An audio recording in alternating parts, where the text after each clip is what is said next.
mangga ora-ora-orahan ngarane ngajurit gong maguru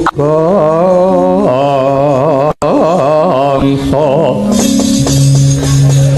tetek kaya butulawar pandriting purangga esti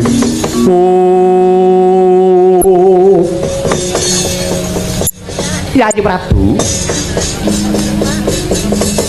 kaparengipun Kakang Cumadung dawuh kados pundi Yayi anggen paduka anyerat inggih menika pustaka kancingan minangka tandha yektinipun Yayi Prabu maringaken kamukten negari Ngastina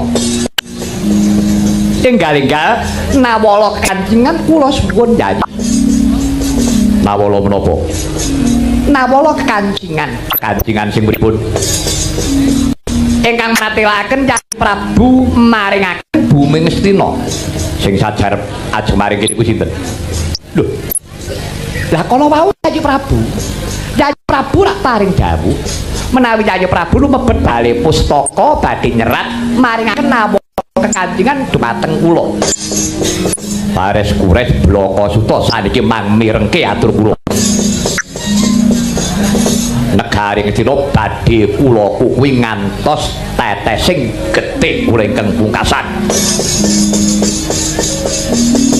mang mirengke sepisan malih sepadan boten tumpaksuh sampeyan mang bali mangkandha kalih Pandhawa sing cetha dina niku Prabu Duryudana ngukuhi bumi Ngastina kelakon Pandhawa njaluk baline kamukten negara Ngastina syarate kudu nganggo tigasing jangga pecahing dada utaing ludira pecating sukma pun mabali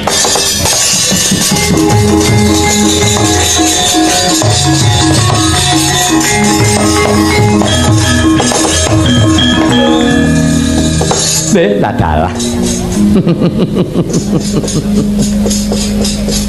Yayi Prabu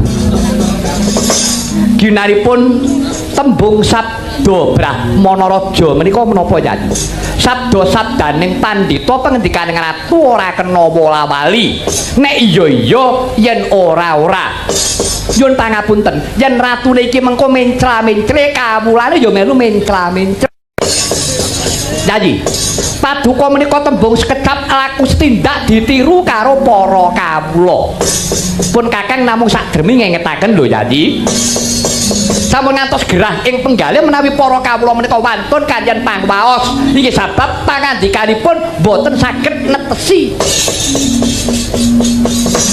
sampeyan ndang mang minggat mriku kula boten butuh ucap sampeyan niku wong tuwas gelem dadi kongkonane wong nom sampeyan golek napa golek pangalembana nggih sampeyan golek undang sampeyan golek suwur carane wong golek undang ora gelem dadi dutane wong nom gelem trutusan kaya ngoten niku wong tuwa ora pinter ora duwe atek-atek sepisan malih kula ngelingi karo sampeyan dina niki sampeyan mang bali mriku Pandhawa kelakon mukub bumi Ngastina yen wis sajur mumur bangkire Prabu Duryudana Bratayuda dadi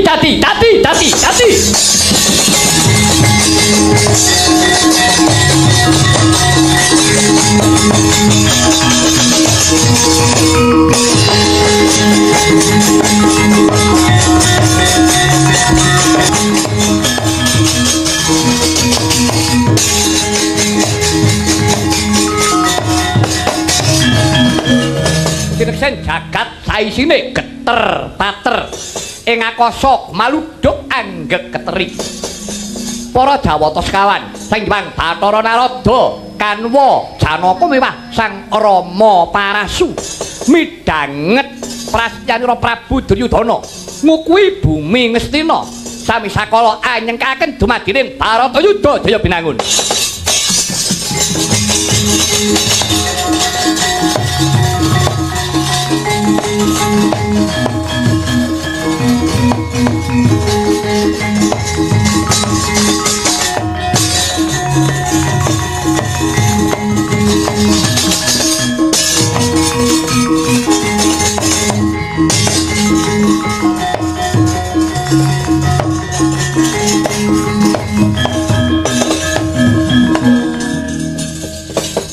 ya jagat Dewa Bathara ya jagat Pangestu-ngkara. Begawan Durna, kula wonten dawuh Premban. Iki dudu dagelan ning lucu ya Durna. Malah lucu sanget ngaten menika. Lah nggih menika, luconipun tiyang pinter nggih ngaten menika. Tegesipun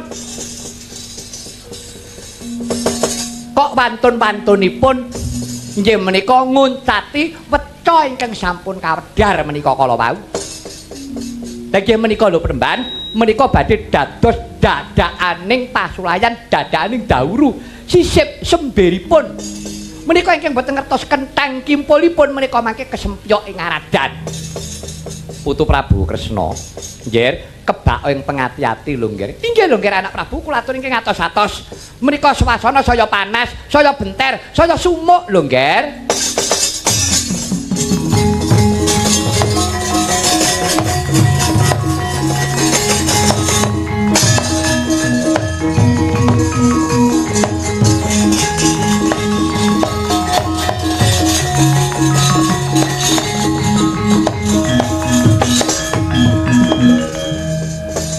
Paman Prabu Mandaraka wonten dawuh nggih. Paman, kados pundi pemanggih paduka Paman Prabu mriksani kawontenan ingkang kados mekaten menika? Menapa sampun wonten jamak limrahipun Narendra kundur ngedaton tanpa upacara. Lajeng jengkar ngaten kemawon. Lajeng tanpa sabab. Menika pernatan kados pundi? Lho, nggih sampun tanglet kula nggih. Niki negari Ngastina dangu kemawon kaliyan ingkang kawogan kula menika tiyang Mandaraka. Lho paduka menika rak mara sepuhipun perkara mara tuwa ning peperintahan piyambak-piyambak. Mboten kenging dipun campur bawur. Ngaten nggih, mangke mindak bebutek dumateng manah. Kula kepengin merdika kemawon kok nggih saestu. Rene kula wonten mriki menika dapukan kula menika nggih namung dayoh. Dayoh menika dipun aturi ngendika inggih ngendika mboten inggih mboten disuguh ya dipangan. Wedene mboten nggih mboten menapa ngagengaken pangapunten rak ngaten nggih. Paman Prabu kula inggih estunipun kula badhe wangsul keparenga kula nyuwun pamit dhumateng paduka Kanjeng Paman Prabu Mandaraka. Lho, lah kula nggih dayoh niku nggih. Lah sing kagungan dalem pun sare niku. Lah lajeng kula menika badhe pamit sinten? Nggih pun mboten pamitan mawon. Cobi. Lajeng ginanipun pamit menapa wong nyatanipun paduka anggih anak Prabu sampun mboten dipun tanggapi sae kaliyan anak Prabu Duryudana. Lah menika nggih. Nyun pangapunten pupung menika sampun mboten wonten tiyang.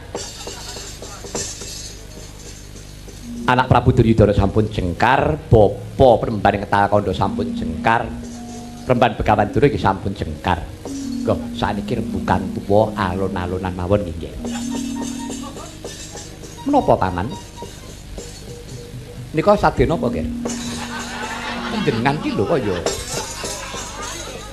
Kula menika menawi mireng ngaten kok terus tuwet ngintir-intir. Sinuwun. Kados pundi paman? Nggih, nggih. Menawi ningali lelampahan kados ngaten menika. Kinten-kinten menika perang agem Bratayuda menika dados napa mboten nggih? Kula mboten ngertos paman. Iya. Ya ngono to. Nang iki Ratu Titising Wisnu lho, ngerti sadurunge winarah aja bodhoni dosa lho nggih. Wong ki nek ngerti kandha ora ngerti niku dosa. Jalaran panjenengan niku Ratu Titising Wisnu Dewa Ngejawanta. Ingkang ngendika ngaten menika rak Paman Prabu. Betekipun supados pikantuka wangsulan ingkang cetha rak ngaten to. Nang mung kula boten ngrumaosi menawi kula menika Wisnu. Kula nggih sami kaliyan panjenengan. Mila kula boten wani badhe ngrumpini keparenging Gusti. Oh, ngaten dados anak Prabu boten ngertos. Kula boten ngertos Paman. Wah ya wis ora ngerti kok dipaksa dikapakake meneh. Namung ngaten nggih. ujaring para pinisepuh niki perkara Bratayuda niku dadi ya karepmu ora ya karepmu ora ngaten to niku inggih paman. Nah kula namung badhe nyuwun ngertos kok diarani Bratayuda niku jane pripun to nggih? Bratayuda menika perangipun darah. Barata menika nggih Pandhawa kaliyan Kurawa menika. Niku namanya darah. Kula mboten nakoke perkara darah niku wau. Kurawa ya karepmu, Paija karo Paimin ya karepmu. Namung kok dipun wastani Bratayuda niku perang napa? Niku lho nggih. Paman Prabu niku perang suci. Kok diarani perang suci? Nyuwun pangapunten Bratayuda niku mboten perang gagal, mboten perang ampyak awur-awur niku perang suci, perang ngangge petang kapribaden. Sapa nandur kudu ngunduh, sapa utang kudu nyaur, wong nyilih mbalekake sapa gawe kudu nganggo. Upaminipun utang pati, nyaur pati, utang wirang, nyaur wirang, utang loro, nyaur loro. Utang duit saur padu. Kata-katahipun ngaten sak mangke menika. Pari gegere namung ngaten. Namung menika guyonanipun. Namung ngaten lho, Gen. Kok saged dipun wastani perang suci, tegese perang sing nganggo atek-atek, utang kudu nyaur, utang pati, nyaur pati, utang wirang, nyaur wirang. Nyuwun pangapunten. Napa enten nggih wong utang pati nggih? Lho lha nggih wonten. Wonten. Utang wirang inggih wonten. Upaminipun utang pati. Utang pati menika tuladanipun ingkang gampil kemawon. Rikala semanten inggih menika wayah paduka ing Pringgondani Gatotkaca. Inggih, Gatotkaca menika nyedani bapa pamanipun piyambak ingkang nami Kala Bendana ingkang tanpa dosa. Oh, menika inggih, menika namanipun utang pati. Sakniki utang wirang. Utang wirang menika tuladanipun kados rikala lampahan Pandhawa Dadu. Nggih, Pandhawa Dadu rikala Pandhawa sampun dipun anggep kawon, lajeng Dursasana mbungai isen-isen kraton negara Ngamarta dipun jarah rayah klebet Yayi Dewi Drupadi. Yayi Drupadi menika kalebet isen-isen kraton. Mila tumut dipun jarah, dipun rayah kaliyan Dursasana. Nggih, salajengipun nggih, salajengipun terus pun nggih.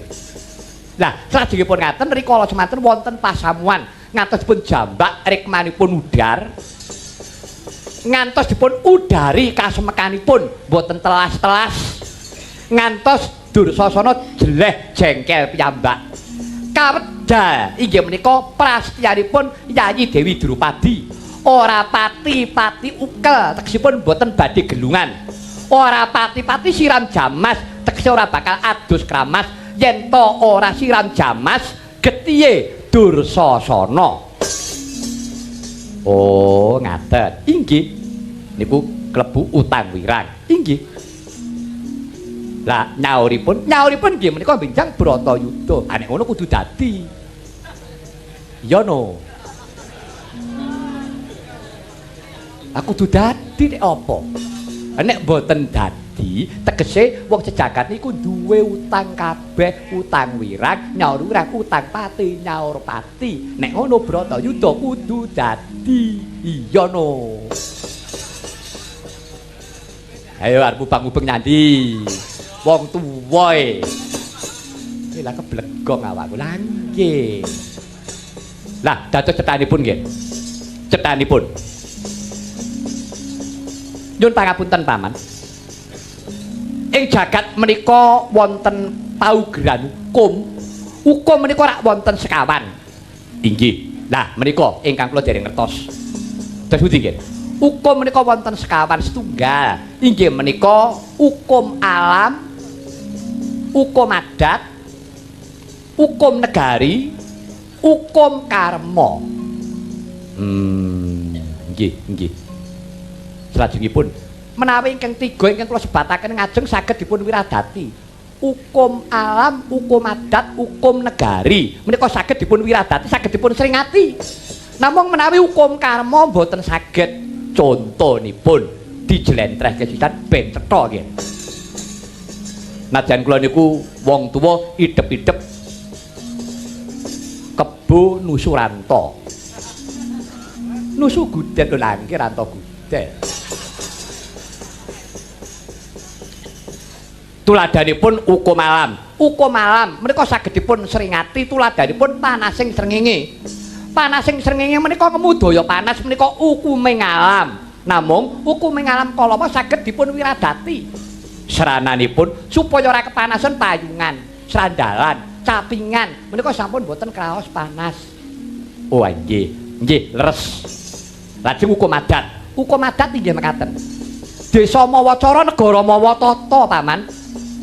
Upaminipun wonten salah satunggiling padusunan ngawontenaken upacara adat, mongko kudu nganggo ingkung kebo. Mongko tuku kebo kuwi regane larang. Niku saged dipun seringati. Seringatipun mawi tuntut kembang gedang menika dipun sikili papat, dipun paringi pepetan kados sungu niku pun muni kebo. Demit iki ya kena dijak kolosi ya bolane. Oh nggih, ngertos nggih. Lajeng hukum negari. Hukum negari nggih saged dipun seringati. Tuladhanipun anggenipun nyringati mawi pintering micara. Upaminipun kula kenging dakwan. Mongko kedah nampi pidana menawi dipun dangu anggenipun mangsuli menika trep. Menika saged luput saking pidana, langkung-langkung menawi gadah harta. Menika malah cepet. Dibuyuki dhuwit bar. Lah nggih. Oh, anggih mila hukume dhewe niki bobrok niku nggih mergo niku nggih. Lah iki kados ngaten menika nyumanggaaken anggenipun manggihaken perkawis menika. Lajeng hukum karma. Lah, ingkang pungkasan menika hukum karma menika hukuming tumindak, Paman. Mboten saged badhe dipun sulihi, mboten saged dipun wakili sinten-sinten. Ingkang abrit ketingal abritipun, ingkang petak ketingal petakipun karana ngunduh poing pakati bener sejati menika ngersanipun Gusti ingkang Maha Agung.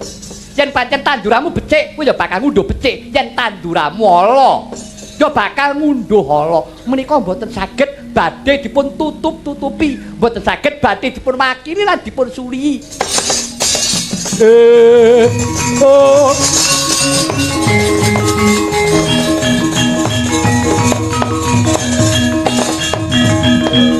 Wenas dene ludira kawang-wang Gegono bang sumirat. Oh nggih. Nyuwun pangapunten nggih anak Prabu sak sampunipun. Kula mireng pangandikanipun anak Prabu ingkang mangkaten menika kala wau sami sak nalika trataban raos manah kula. Nggih. Mboten tebih saking ngendikanipun anak Prabu Ndwarawati menika mbok bilih kula inggih badhe nampi lelampahan ingkang cundhuk kaliyan pangandikanipun anak Prabu Kresna. Kados-kados kula sampun nampi pepenget saking ngersanipun Gusti nggih. Mulawi saking menika mboten langkung kula nyuwun titip nggih. Upami kelampahan dados Barata Yudha saestu. Kula nyuwun titip, kula mboten nitipaken jiwa raga kula mboten nitipaken kayan anak-anak kula. Jalaran anak-anak kula sampun pating jerpat, pating jelempah mboten kanten-kantenan. Tuladhanipun anak kula Jaler Burisrawa kayan Rukmarata sampun gugu pikajengipun piyambak. Mboten kenging kula kudang-kudang wis ora keneng tak sawang-sawang kumpul kalian Kurawa. Mila nggih ingkang kula sawang kantor lari kalih kula nyuwun titip ingkang rayipun kembar nggih saestu nika ambak ming anak ponakan ning tetep katresnan kula wonten piyambakipun. Sabab menapa menika putranipun adik kula Madrim. Wah, Madrim kuwi jek enom kok ya mati mbelani bojo. Ninggal anak loro kembar nang kula kalih Sedewa nika bocah ora tau musuh karo mbokne wiwit cilik mula bocah nika lolo radepak radembok.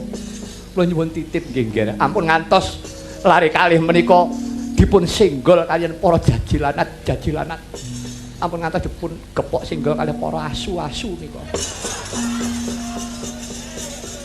Kula borongaken anak Prabu Ndwarawati saestu nggih. Kula nyuwun titip lari kalih menika menawi kula pejah menawi kula pejah negari Mandaraka supados pun tampi kalian anak kula pun kembar pun bara nggih. Saestu menika atur kula nggih. Nyuwun pamit nggih.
Dursasana Karta Marma Wikata Jayadrata lawan kuwi Wiwingsati. Kula wonten dawuh kan, wonten dawuh paman. Dursasana kadangu padha waranden becik sira mendemo baris-baris kang prayitna Ayuwa Saranta wong Dwarawatiku tinumpesen paniku awak Pandhawa. Ampun nganggo apalan suluk man. Kula malah judeg. Mang blakake mawon. Ampun dulat-ulet ngoten niku. Kurawa niku ora tau sinau sastra sing muluk-muluk. Pripun cethane pripun? Kowe ngerti apa ora? Dina iki perintah ingkang Raka Prabu Duryudana Kresna kudu mati eneng negara Kresna ibarate iwak kudu templung wuwu. Nggih, Jendika.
Jagat Dewa Patra ya jagat Pangestungkara. Kurawa grudukan manjing jroning kedaton. Wah, jubriya rasane atiku. Ora urung Kaka Prabu Sri Bathara Kresna sing anguk-anguk juranging bebaya.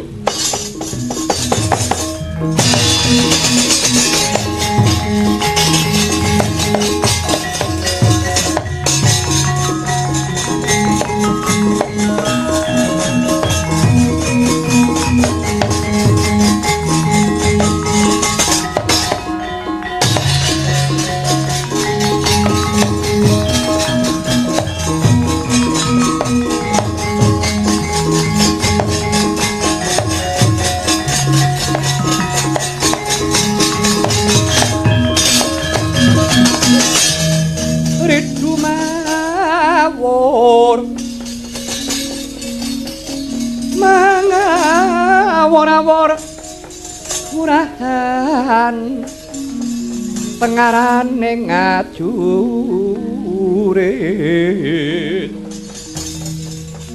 kang maguru gangsa tetekaya bula wara pandri teng purangga hati rakata ingkang Dwaja layu sepe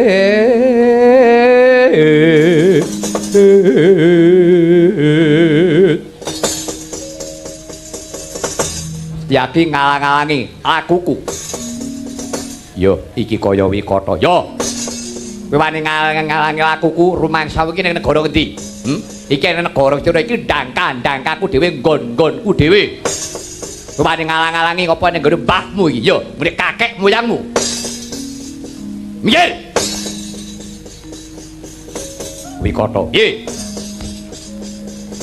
Rambunging perkara iki ora kudu ampyak awur-awur. Rambunging perkara iki ora kudu rame-rame kaya lelakonmu iki. Iki rening para pinisepuh isih padha imbal pangandika mbaya aja nyaru-nyaru wus. Ayo, aku karo kowe ngreksa katentreman. Jagat iki kebak untran-untran. Ing atase kowe pangeran pati, aku ya pangeran pati. Yen to melu udu ngurup-urupi lelakon iki, saru dinulu kok ing akeh. Mulang kowe, Aku mbakep bayi wingi sore. Aku mbakep taman kanak-kanak. Ya ngono apa piye? Kowe bebodo karo aku. Arep pintra njara langit kowe iki ning kene kuwi mung melu karo Prabu Kresna. Sisip sembire.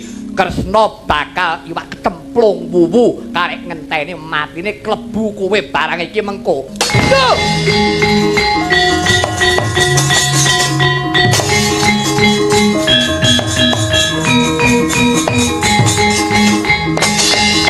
Jan ora omong-omong.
Kendel tenan menungso iki.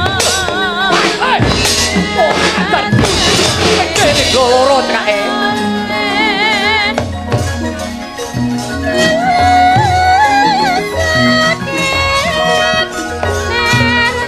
Ngeto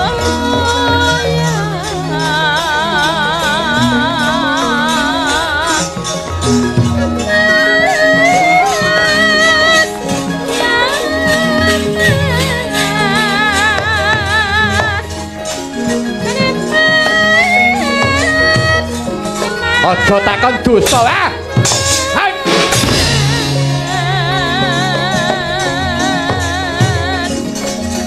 Yo. Wah. Hei, wah. Hei. Hei. What? What? Hold.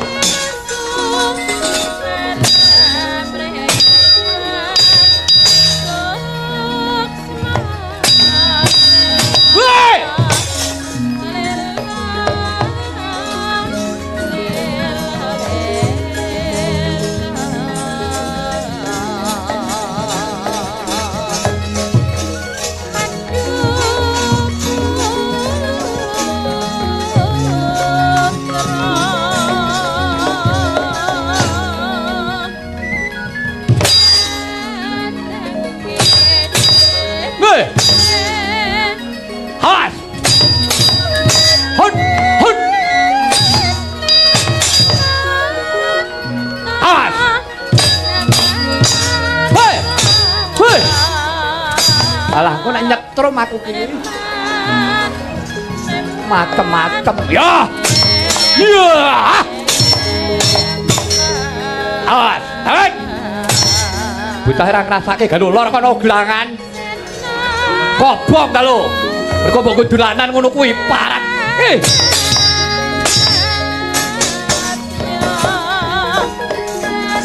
Ya. Wah. Wah. Oh.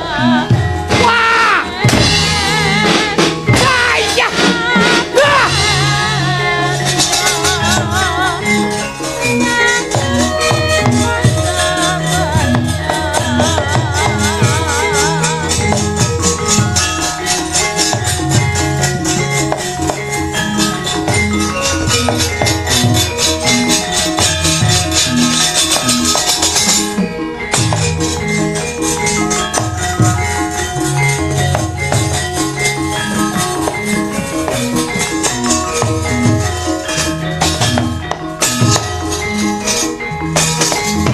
Parat dudu karpe dhewe ya.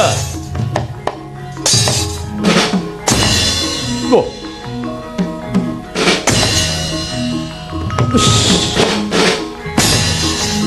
Loh. Hai. Tuh, yo. Tuh. Ha. Tuh. Hai. Mati aku. Tuh. Buaya. Yo. Wah. Loh, loh.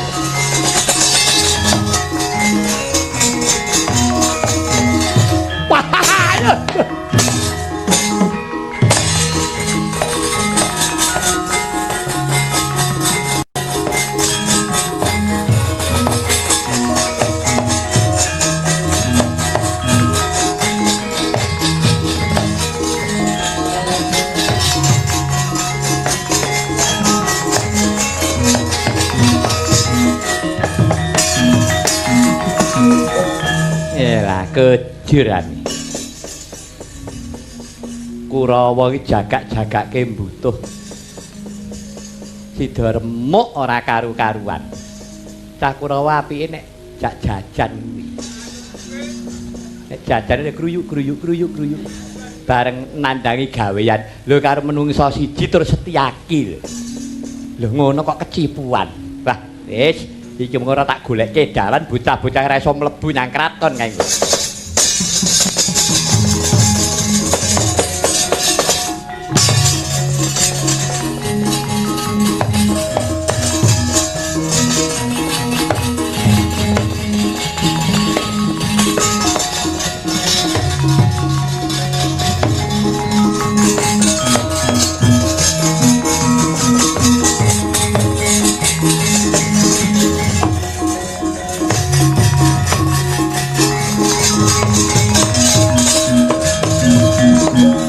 Mangkah hanggro trut tumbar Lendo bumi gonjing Kmaloda kuntara ketuk Umop kang jalani dilumembak Penyu kumambang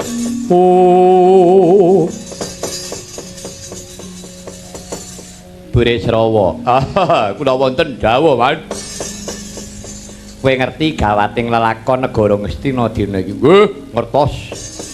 Sawangen. Kadang-kadang Kurawa.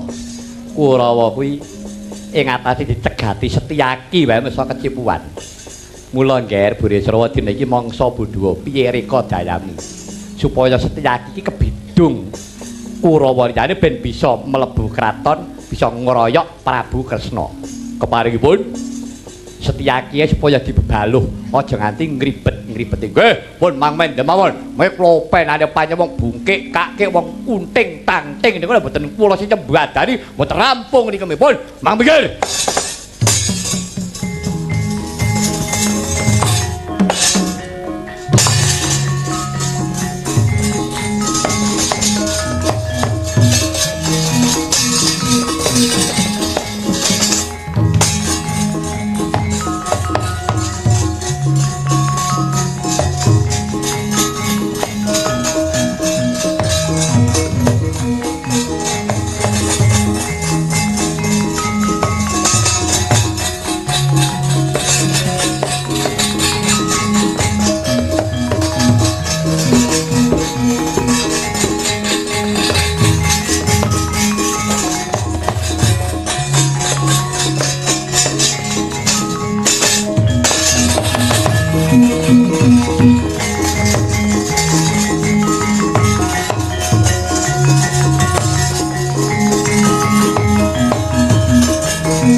Sangenging driya mangun kong kanduhan rimang lirino tanpa kanen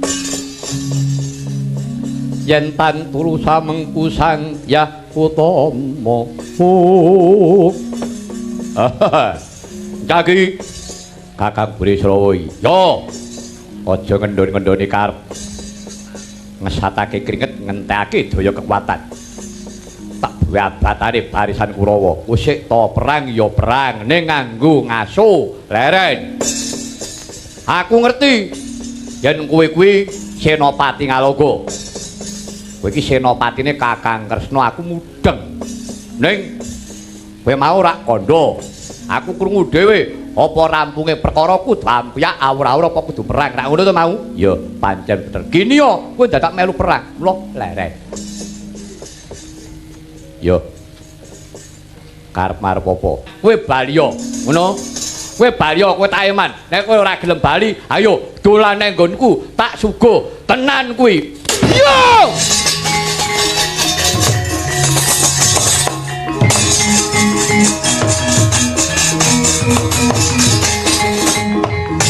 wah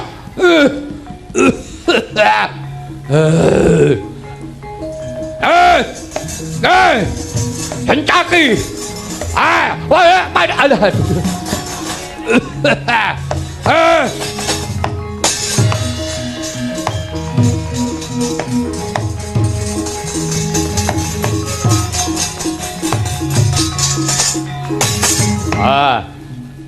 aku anak ratu oh ya anak ratu ning gedhe aku digdaya aku timun mungsuh duren tak gelundungi memet batangmu iblis mati kowe wah kowe wah woi woi wah mot biar wah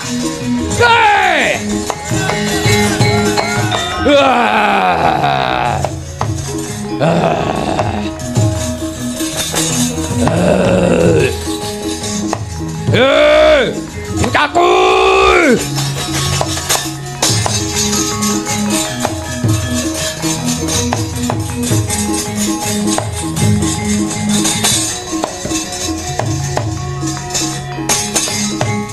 parat jane wong mendem kieling ketoke bengak-bengok digogoi sake ya jek krasa menungso ora tata yo pak yo yo ya ya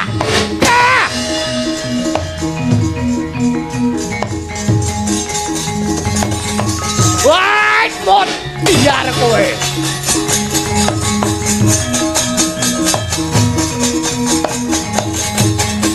Wait, pun biar kowe le. Wait.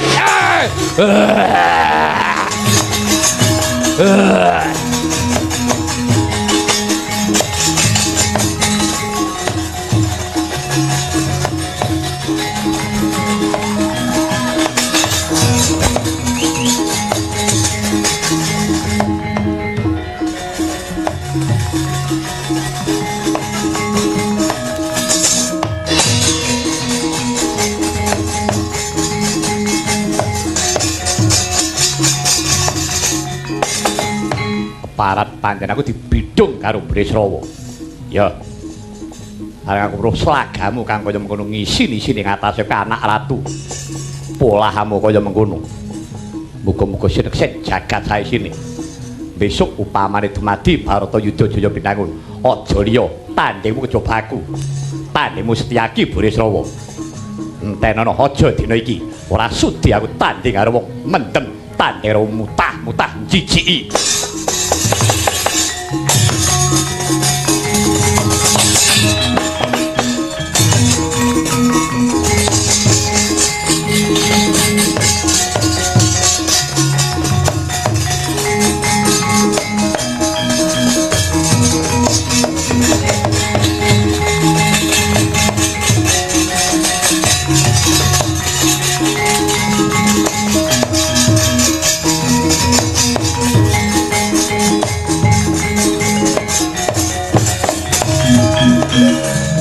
Tatkala narpa Kresna tan tulus anyakara ring Resiwa Raja Nawisudha kang munggah kekaling rata teher tumiyang ingkang sarutama jegrek yayah tugu Sinokarta dupi Prabu Kresna mijil saking negari Ngastina wis ngancik wonten ing alun-alun sami sakala pating biayak pating kedandap para Kurawa sami ngeroyok Prabu Sri Bathara Kresna Prabu Kresna ayo dikeroyok kroyok ayo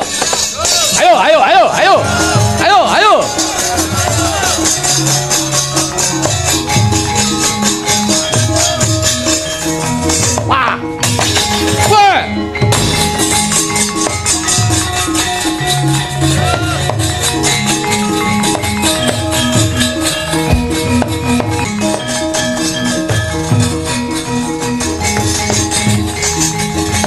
Ya, melu. Ya. Ya. Ya.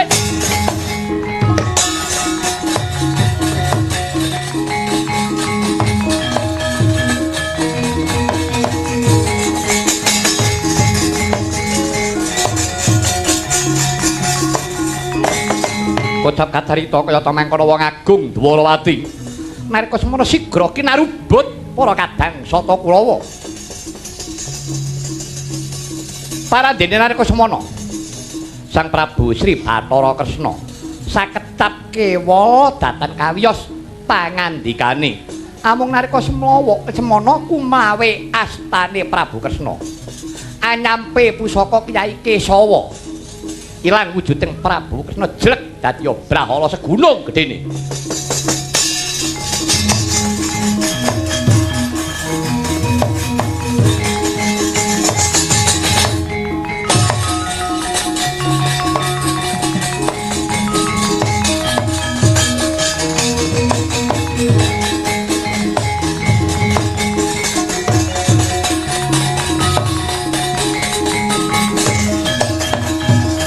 Mati gua Prabu Kresna.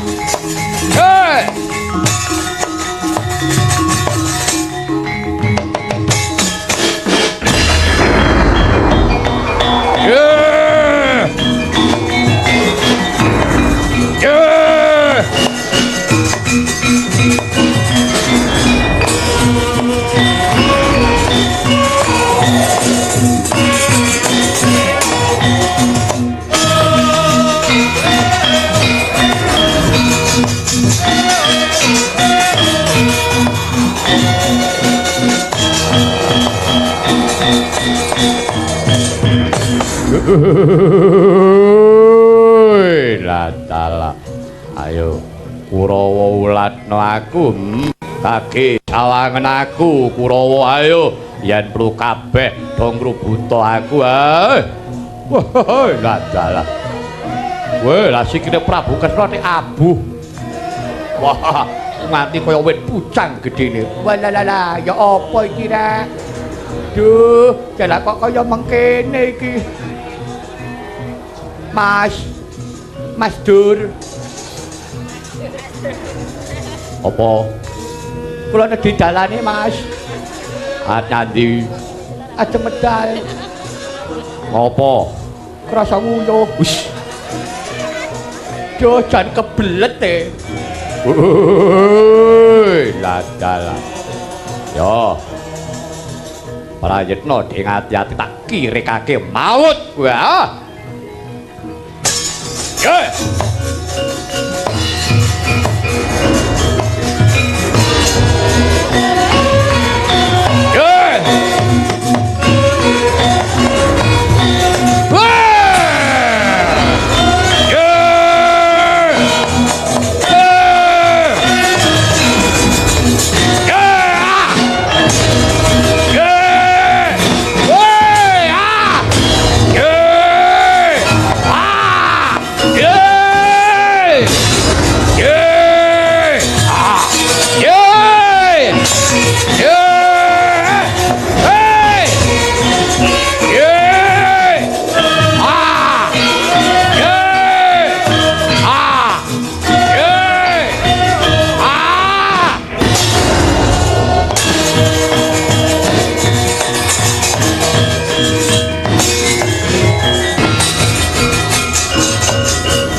Yaksa guru rupane kagiri-giri genyolir prapota bangkawagar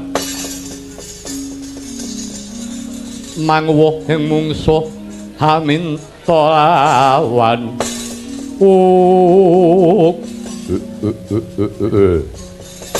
Yaki aja mbok pambengi Yaki yen tak rusake negara Astina ora wurung ndak dadi rebutan timbang dadi perebutan perang kadang ora urung bakal nuwuhake banjir getih wong cilik sorang ti kentang kimbule kesempuyok ing aradan Yaki aja mbok gondeli taratakne negara mestine iki kabeh warata bumi Yaki duh Koko Prabu sesembahan kula menapa inggih kedah mekaten lelampahaning negaring Astina kedah lebur saking pangwaosipun Sang Hyang Bathara Wisnu Koko Prabu saenget kula mboten wonten Sang Hyang Bathara Wisnu anglebur bumi Bathara Wisnu menika juru andung kabahagian kekirangan menapa Koko Prabu menapa paduka Koko Prabu wujud Drahana menika saged ngrampungaken samukawis Koko Prabu kula aturi enget Kanjeng Koko Prabu wah adikku Dian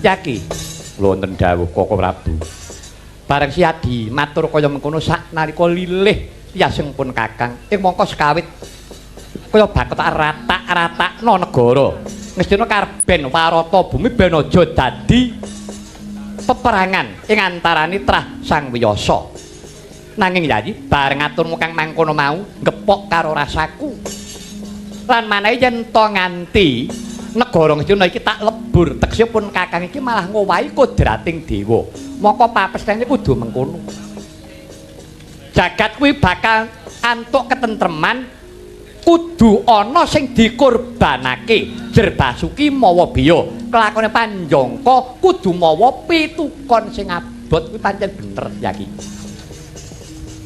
inggih Koko Prabu tetela Baratayuda iki ora bakal bisa diduwa maneh Baratayuda kudu dadi inggih Koko Prabu menawi tetela mekaten Hari Paduka kula sampun prastya janji sato kula sampun nglairaken sumpah lho raimu kok biru erem kowe mau keneng apa persajan kemawon kala wau kula bibat perang tanding kaliyan Kakang Burisrawa inggih piyambakipun wuru dheweke mendem inggih nah terus tanding kaliyan kula nguman-uman ing atasipun piyambakipun putra Narendra nanging nyatanipun boten saged damel katentreman malah mriki damel lunar pramila Koko Prabu kula sampun prastya janjing pinjang dumadosing Baratayuda kepareng boten kepareng kula kedah mengsah kaliyan Kakang Burisrawa kedah pecah salah setunggal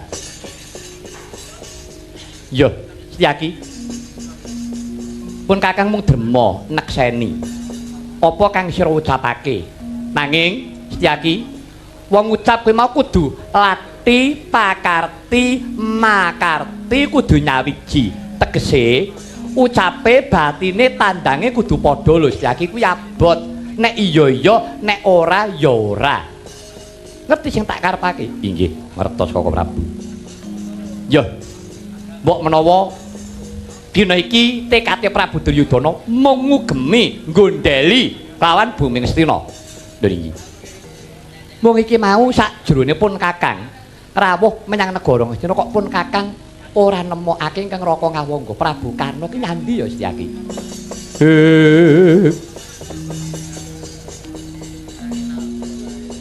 Kresna dek dayeng gelung mandelengaken cakranira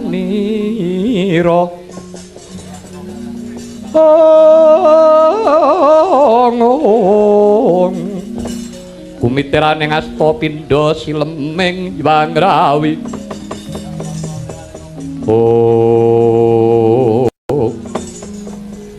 Yaki wonten dawuh mestine swasana gawat negara Ngastina kuwi mestine Yayi Karna kudune ana sak ora-orane kudu duweni penemu moko kabeh para piri sepuh kepareng lenggah kok iki mau Kakangmu Ngawangga kok ora katon lajeng keparingipun Koko Prabu pun Kakang kok malah jubriya dina iki Setyaki ayo saiki ngiras pantes ngelacak ana ngendi lenggah ingkang Raka Ngawangga pun Kakang arep kepengin sabejagong kaping pindhone dina iki pun Kakang ya kuwi kautus kelawan Pandhawa kinen boyong ya kuwi Kanjeng Bibi Kunti Talibrata kang ana ing panggombakan diaturi kondur marang negara Wirata mekaten Koko Prabu iya nek keparingipun Koko Prabu mekaten monggo Koko Prabu kula dherekaken ya ayo Yayi padha lun-lunan ngupaya ngendi papan durung ingkang Raka Prabu Karna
Yaki boten dawuh. Nek ora kleru, iki rak tapake ngroda. Iki tapake ngroda kreta nanging dudu kreta Kyai Jaladara. Inggih, Koko Prabu.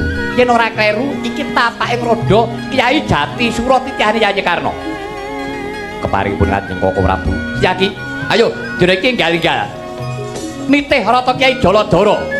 Napak tilas rodaning kreta iki wae mesti bakal bisa ketemu. Monggo Koko Prabu.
Ayune Purwa sejati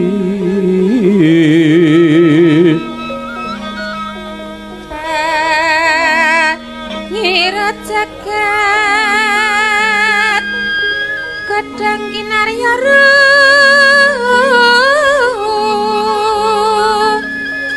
mambe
isine kang kara-kara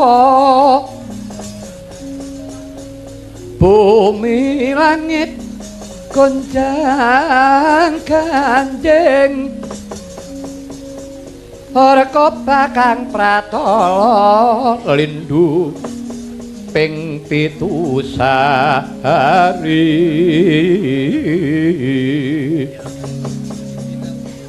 umop kang jala nidhi kumaluduk guntur ketuk polahe para janma pati hambentusi sirna larut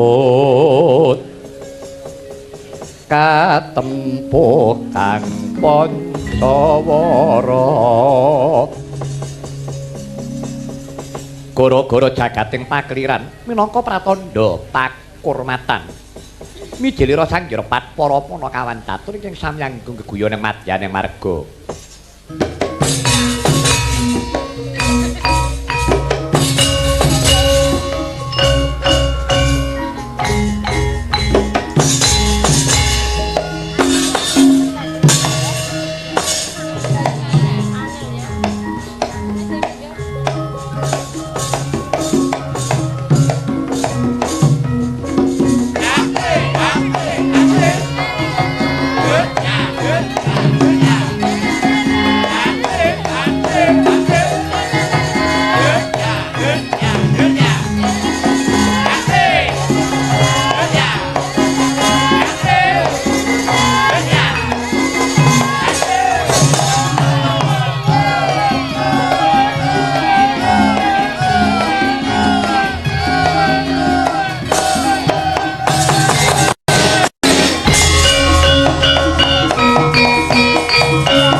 Dewa Bathara ya bandaku ya donyaku.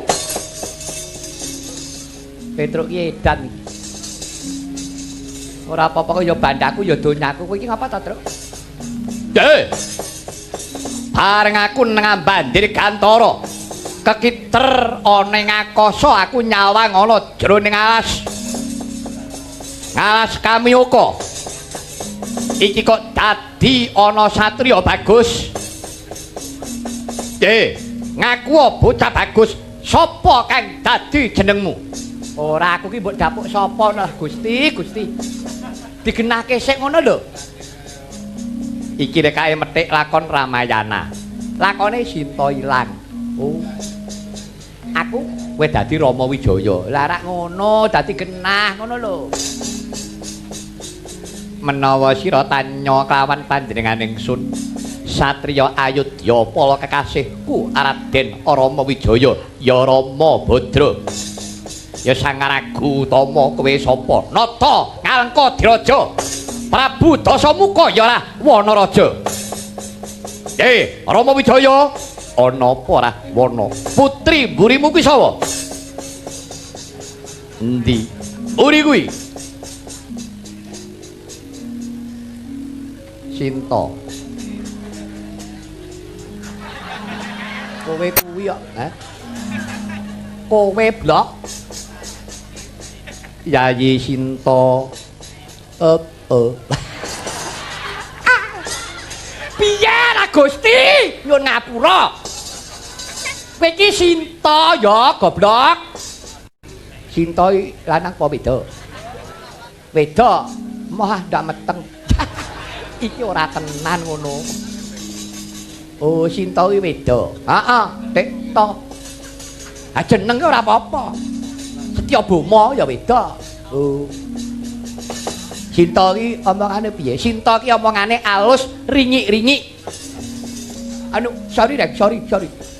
Lapor